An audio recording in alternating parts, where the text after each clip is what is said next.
دعا کی قبولیت میں رکاوٹیں۔ 1. حرام آمدنی اور خرچ۔ جس شخص کی کمائی، کھانا اور لباس حرام مال سے ہو، اس کی دعا قبول نہیں ہوتی۔ اسی طرح اگر کوئی شخص حرام مال اللہ کی راہ میں خرچ کرے تو وہ بھی قبول نہیں ہوتا۔ 2. ظلم اور ناانصافی۔ ظالم اور ناانصاف شخص کی دعا اس وقت تک قبول نہیں ہوتی جب تک کہ وہ اپنے ظلم سے باز نہ آ جائے۔ 3. قطع رحمی، رشتہ توڑنا۔ رشتہ داروں سے تعلق توڑنے والے کی دعا قبول نہیں ہوتی کیونکہ یہ عمل اللہ کو ناپسند ہے۔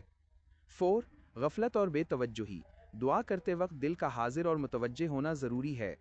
جو شخص بے دلی اور غفلت سے دعا کرتا ہے اس کی دعا قبول نہیں ہوتی۔ 5. جلد بازی۔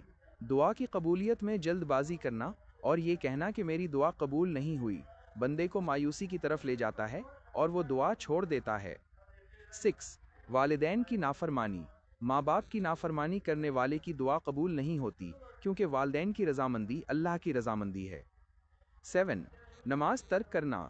نماز چھوڑنے والا اللہ سے اپنا تعلق کمزور کر لیتا ہے جس سے دعا کی قبولیت بھی متاثر ہوتی ہے۔ 8. دل کا میل، کینہ، حسد، تکبر۔ ایسے دل کے ساتھ دعا کرنا جو حسد، کینہ اور تکبر سے بھرا ہو قبول نہیں ہوتی۔ دعا کے لیے دل کا صاف ہونا ضروری ہے۔ 9. ناحق قتل۔ کسی بھی مسلمان کو ناحق قتل کرنے والے کی کوئی بھی عبادت یا دعا قبول نہیں ہوتی۔ یہ تمام نکات ہمیں سکھاتے ہیں کہ صرف دعا مانگنا کافی نہیں، بلکہ ہمیں اپنے اعمال، اخلاق اور زندگی کے ہر پہلو کو قرآن و سنت کے مطابق ڈھالنا چاہیے۔ دعا کی قبولیت کے لیے اپنے اندر کی اصلاح کرنا سب سے اہم شرط ہے۔